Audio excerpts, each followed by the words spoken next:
to try to work towards politically down in Toronto and throughout all our province. He's drove the wheels off his car to be around every function, and he's an absolute inspiration to us to keep on going and to keep trying to save our industry. I'd like this time to call on the general manager of the Ontario Harness Horsemen Association and my very personal friend, Brian Tropea.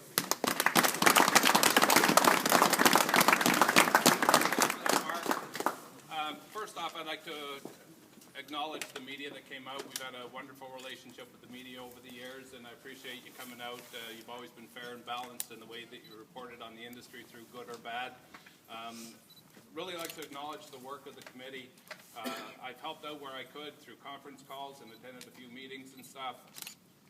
The efforts that they put forward are efforts that are going to have to be replicated across this province if horse racing has any chance of survival, unless the government decides to change their mind on their modernization of gaming.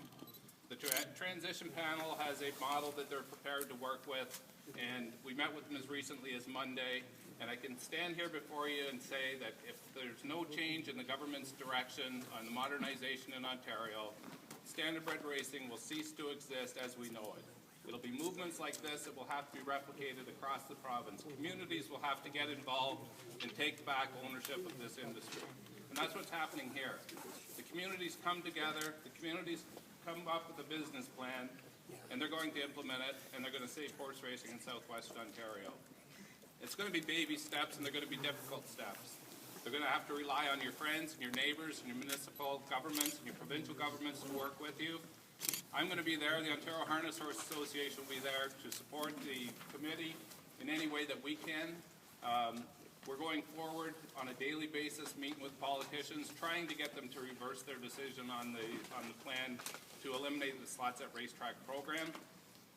If they do take the slots out of the racetracks, or if the slots stay at the racetracks and are run by gaming companies, the horse racing industry needs to be a part of that broader gaming strategy in the province.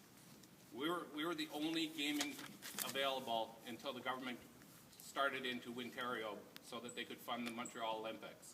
Since that time, the government has expanded and they've got into casinos and sports wagering and all types of different things that they compete with us now for. The OLG is an agency of that government. The OLG makes the rules. The OLG implements the rules.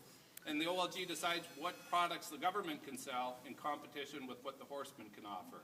We can only offer wagering on pari-mutuel wagering, on pari-mutuel races. There's no way that the industry can survive in competition with a government that uses public funds to compete with us. If they want us to compete with them, they have to make it a fair fight.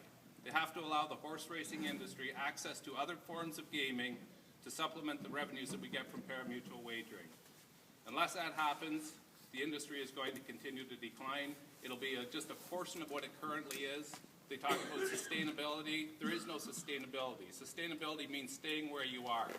They're talking about significantly decreasing the industry and then perhaps growing it back to a level to where we are today.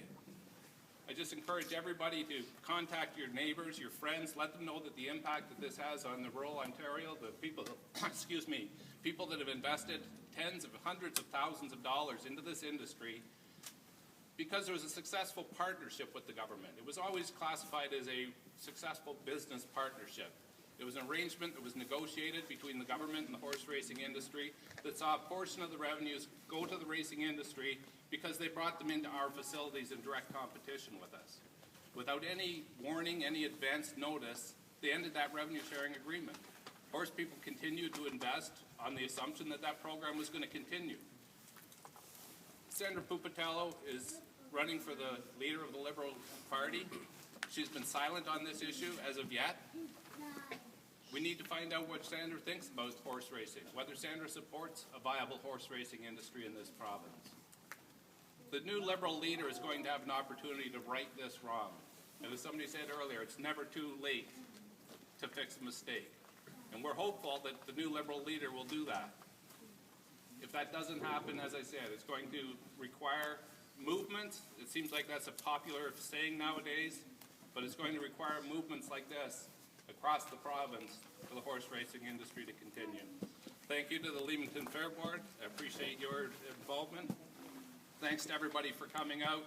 keep up the fight. It's passion, it's desire, it's the fight that you have in you to control our destiny. It's up to us to see whether we can save the industry or not. We're fighting a monster. It's going to be a tough fight. It's an uphill battle, but I'm confident you've got lots of expertise in the committee.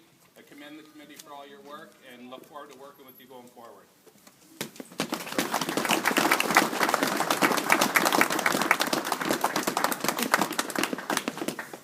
Okay, folks, that rounds up our